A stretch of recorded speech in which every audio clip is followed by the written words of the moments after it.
Good afternoon. My name is Justin Villery. We're coming to you again with a unique edition of Studio C70. Our what were supposed to be student candidate interviews are just becoming a staff candidate interview today. We're very excited to have Dawn DiDonato Burke, who is running for Court of Common Pleas in Bucks County. Ms. Burke, you're cross-filed in the Democratic and Republican ballot. So if Pennsylvania is a closed primary state, so if you're registered as Democrat or Republican, you can find Ms. Burke on the ballot on either side. So thank you very much for being here. Really appreciate your availability. And so my first question is just, can you tell us a little bit about yourself and why you're running? Sure. Thank you for having me, Justin. So, Dawn DiDonato Burke, hello.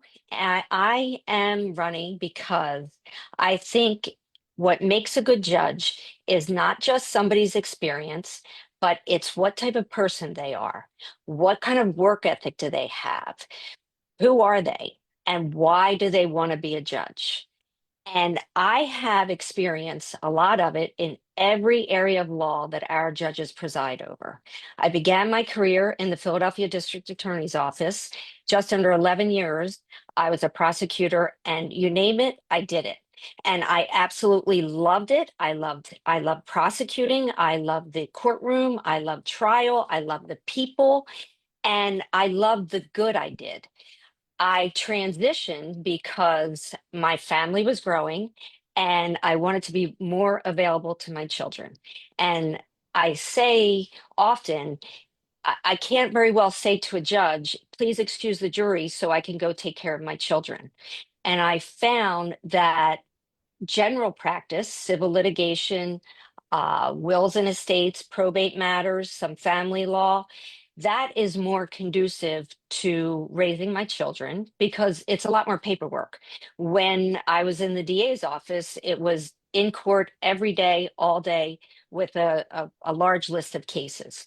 So I'm very glad I did that.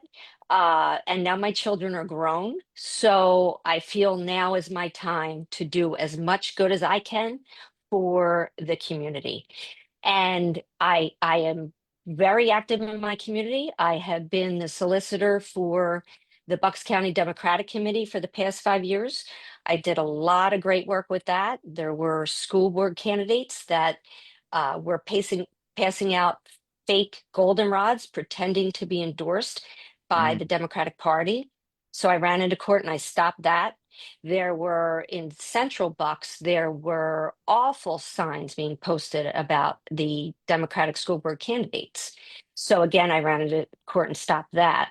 And more recently, I was appointed by the PA Dems to handle the provisional ballot issue for the Casey campaign to make sure that everybody's votes count. And that's critical, that everybody's vote counts. In addition, in the community, I have been the solicitor for COMANS, which is a non is mentally challenged individuals. I've done that for the past 20 years. And I've also been an arbitrator for the Bucks County Mortgage Diversion Program for the past 20 or so years. And what that does is help people in danger of losing their home. Mhm. So, what I say to people is, I think my work ethic speaks for itself. I don't just jump in and jump out. I stay because I care. And I think the people of Bucks County deserve that. Being a judge is a public servant. It's not you go in and check off your docket and leave at 1 o'clock to get to the golf course. Mhm. You're there to have an open mind, listen to the cases, and render opinion to the facts before you, applying the law before you.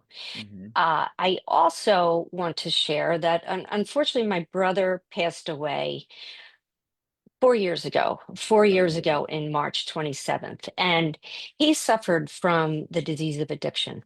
Mm. And what that disease does is permeates every area of somebody's life. Mhm. And what that disease did was brought him to every area of our court system. Started in family court with PFAs, protection from abuse, to divorce, to custody, to civil matters, because as a result of the addiction, he wasn't paying his bills, to criminal court, unfortunately. And after he died, to the orphans court with a will contest. So, what I want to bring to the residents of Bucks County is not just somebody that held litigants' hands and knows the law and has the experience and has the work ethic, but somebody that knows what they're going through because they've lived it. And I have lived it with my brother. Mhm. So I think the difference is a judge, we have, like in everything, there's good judges and there's bad judges. And a good judge can make all the difference. Whether you agree or not, I am certainly going to have an open mind, be kind and empathetic, and certainly make sure that person had their day in court. And Mhm. in addition to that, sometimes people just need a little compassion and a little help that just might change their life. So Mhm. that's why I want to be a judge. I'm sorry to hear about that with your brother, but your Thank you. run through there kind of gives the voters listening a good sense of all the type of cases that are held in Bucks County in the Mhm. Court of Common Pleas. And so I can appreciate that run through that you kind of just gave us. Can you talk about the kind of law that you've been practicing currently and how that's going to inform your viewpoints on the bench? Sure. So I'm pretty much general practice, a lot of civil litigation, a lot of real estate law, a lot of mediation, a lot of transactions. So, in addition, I've done a lot of probate work. So, I think what I bring to the bench is Bucks County, you you rotate through all divisions. And what I bring is a the depth and breadth of my experience in all the areas of law that our judges preside over. Mm. So I can go into any one of these courtrooms from day one and know what I'm doing. I from the DA's office, I handled about 50 jury trials. So I could actually go into civil or criminal and pick a jury from day one. Nice. That's helpful. That's great. I'm going to ask a question that a lot of our students like to ask. I'm channeling them. What are one or two of your proudest professional accomplishments that you've had previously? From my days in the DA's office, Mhm. there was a little boy, 4 years old, and he was caught in the crossfire of two rival gangs shooting at each other. He was sitting in the back seat of his mother's car, and he took a bullet in the head. And one individual was immediately apprehended. I prosecuted him to a jury, convicted him. The other two were on the lam. Mhm. So I work with the police department and the United States Attorney's Office to locate these other two individuals. And it took about 10 months. We finally located them, and I prosecuted those two individuals to a conviction. They're still in custody, and an elderly juror said to me at the end, if I'm ever in trouble, I want you on my side. Mm. And that never ever left me. Mm. So Interesting. that was a that case never left me. I Yeah. still think about that case. And more recently, I helped a man in Bucks County. There was a tax claim issue, and the way it works in Bucks County, if you don't pay your taxes, your house can go to tax sale. And once it goes to tax sale, it's all statutory, obviously, but once it went to the sale, there's no right of redemption. Mm. So if you didn't know, and this man didn't know, he Mm. thought he had paid his taxes because he had refinanced his house. And when he refinanced, he told the title company, okay, he knew he owed the taxes, send the taxes to the tax claim bureau. Well, the title company didn't do it in a timely fashion. Mm. So his house went to tax sale. Now, this is the house he grew up in. His parents are deceased. His parents left the house to him. He is on disability. He has no other income other than his disability. And he said, Dawn, what am I going to do? I'm going to lose my house. So I Often in these matters, you can negotiate with the bidder and you Hmm. could say, okay, he'll give you $1,000 for your troubles, right? Hmm. And most often, the bidder is very reasonable. This particular bidder was not reasonable. Uh-oh. And this particular bidder, because he stood to gain a significant amount of money. Um, and I tried to plead with him with the sympathies of the case and the sympathies of my client. I got nowhere. So I said, you know what? All right, game on. So step by step, I went through the statute, I did depositions, and we found a loophole and we were able to have that tax sale rescinded. So that's another case that I really feel like I did a lot of good. Hmm. Hmm. Cool. Thank you for describing both of those. Really appreciate that. Can you kind of talk a little bit about your general judicial philosophy, types of values that you think are important to have in your courtroom, if you're Sure. elected? I think respect for all individuals is critical. I certainly don't want to be a judge that I've appeared before in the past where, okay, everybody go to lunch at 12:30 and be back at 1:30, and you're sitting there waiting for the judge until 3 o'clock. Hmm. Um, I think everybody, along with respect, comes. I listen to everybody. I don't know it all. I've learned from my life the hard way. My way is not always the best way. So, an open mind is critical. I think prejudging a case, that does nobody any good. And that wouldn't be doing my job as a judge. Hmm. I'd want to listen and have an open mind. And after hearing all the arguments, be able to render a decision. Gotcha. Great. That's helpful. I'm going to channel the students again. Okay. And a lot of them who will be watching these, they watch them also after the election too. Will be some of them will be thinking about becoming lawyers themselves, being going into law school. And so a lot of them like to ask what advice you would give to an aspiring young lawyer. What's the um, type of process that they should be thinking about, steps to becoming successful in the law. I think, and even people that come to me today, I think anybody that's considering law school, I think they should, before going to law school, do something in the profession. Mm. And that Mm. way you get an idea, is this really for me? Right? Mhm. Right. I personally did not do that before I went to law school, and I went directly from college to law school. And I think I certainly would go again, but what if I didn't? What if it wasn't for me? Right? Hmm. I would have put all that time and energy into something that wasn't really for me. So Hmm. I think that's the best advice I can give somebody. Yeah, I think that's great advice. I would agree with that. Yeah. I was looking at your website and there was a passage that really stuck out because I think it's a astute point, and I just wanted to see if we could talk a little bit more about it. Mhm. You said you talk about how you'll work tirelessly to make decisions that reflect not only the letter of the law, but also the spirit of justice that underpins our society. How do you achieve that balance? It's hard to kind of find that right balance between um, not just the letter of the law, but also kind of the broader context within the law and how it's written. I don't I feel I've lived my life trying to do the right thing and Hmm. trying to do justice, right? And a judge's job is certainly to apply the law, but the law is often, for instance, a balancing act. Hmm. Let's look at this versus this.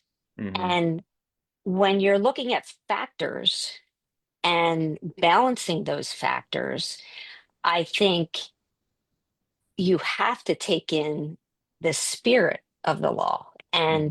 and the spirit of justice that undermines our society in balancing those factors. Does that Yeah. make sense? Yeah, absolutely. Yeah, I think it's important for people to kind of understand there's so many different factors that go into play in every individual case, right?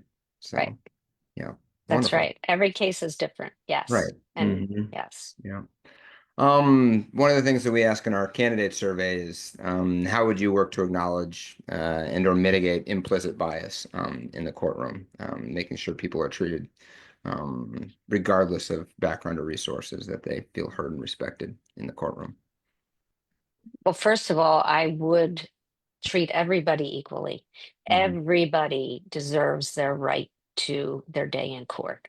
Hmm. Unfortunately, some people have more of a challenge even getting to court. Hmm. Things I see in my own personal practice, I have represented people that are in a bad way, right? And whether it's a landlord tenant matter or it's a debt collection matter, and they don't have the resources to pay an attorney to get to court. And it's often things that it's not a significant amount of money. So if they could do that themselves, wouldn't that be wonderful, right? Yeah. So I think when I first came to Bucks County, uh, roughly 21 years ago, I was an experienced attorney. I knew my way around the courtroom, but I didn't know my way around Bucks County. Hmm. So even court filings, it was very, very challenging to figure out all the different, because every court has their different rules. So I would love to be able to work on a program to help self-represented litigants be able to file things like that on their own so that they don't have to spend the resources on an attorney. That's one thing I would certainly work toward. And implicit bias in the courtroom, I think there's implicit biases everywhere. And I think it all begins with me. It all begins for all of us with me. So the first thing is continue to evaluate myself and what are my implicit biases and have continual education on that, right? Hmm. And and think about it. And I also think it is a good thing to have the entire court staff have that type of training and continuous training, not just one and done, continuous training. A lot of offices I've experienced have the training just to check the box, Hmm. similar to certain judges I've spoken about who just want to check the box and get that docket off their list. Hmm. So there are two things that I think that I would work on. Gotcha. Great. The young people watching this, well, I'll back up, say that next Tuesday's election is going to be, unfortunately, in these odd year municipal and judicial elections, the turnout is pretty low. And so we're Yes. asking everyone that we talk to, can you kind of give a sense from your perspective why it's so important for particularly young people to vote in not just the big elections that we hear about, presidential elections, the midterm congressional and Senate races, but also these local judicial elections. In Pennsylvania, we elect our judges, and so why is it important, particularly for young people, to engage in these judicial elections as well? I think I don't want to get too political here. A judge's position is non-political. Hmm. So once I take that bench, politics can't come into play. It's about doing the right thing and applying the facts to applying the law to the facts before me. With that being said, the makers of our Constitution over 200 years ago were ingenious to have the separation of powers, right? And the judiciary is our last line of defense. And the judiciary needs to be unbiased and apply the law to the facts before them, no matter who is before them. And it's critical that we elect judges and everybody's vote counts. It's critical that we elect judges that are going to be able to do that and judges that are going to have an open mind, have kindness, compassion, and empathy so that no matter who is before them, they're going to feel heard. Mhm. Excellent. Thank And you. if Yeah. if if if the younger generation doesn't come out to vote, they're not having their say, right? Right. And if you don't have your say, you can't complain after the fact, Right. right? That's right. That's right. We're running up against our time over here. And Mhm. so I wanted to ask if there's anything else that I should have asked that I didn't, that you think is important for voters to know about you, know about the office, anything else, like a final word that you would give voters before next Tuesday. The final word I'm going to give is I have not only my experience, I have, my parents were 19 when they had me, uneducated. My dad was a Philly fireman, my mom a stay-at-home mom. And I watched what hard work and determination can do. And I have lived my life working as hard as I can. And I plan to, once I take that bench, not if I take that bench, once I take that bench, I am going to work as hard as I can for the residents of Bucks County. And I hope your students that are of age do come out to vote, as well as the voter registration, the voter mail-in ballots, it's a good sign. So hopefully we're going to have a good turnout. I think these elections, not just the presidential, every single election is critical because your government starts here, local government, and then it works its way up. So we can't change anything other than what's here now in the local governments. Really. Two elections, twice a year, every year. Yep. Every Yep. one of them. Wonderful. Hmm. Well, thank you very much, Dawn. Really appreciate your time today. For those of you watching, either on social media or on the Committee of 70 Interactive Voter Guide, Election Day is May 20th. Again, Pennsylvania is a closed primary state, so you have to be registered as a Democrat or a Republican to vote in most of these races. But thank you very much, Dawn. We really appreciate your time, and Thank best of you, luck Justin. Tuesday. Thank Mhm. you. Appreciate it. Bye.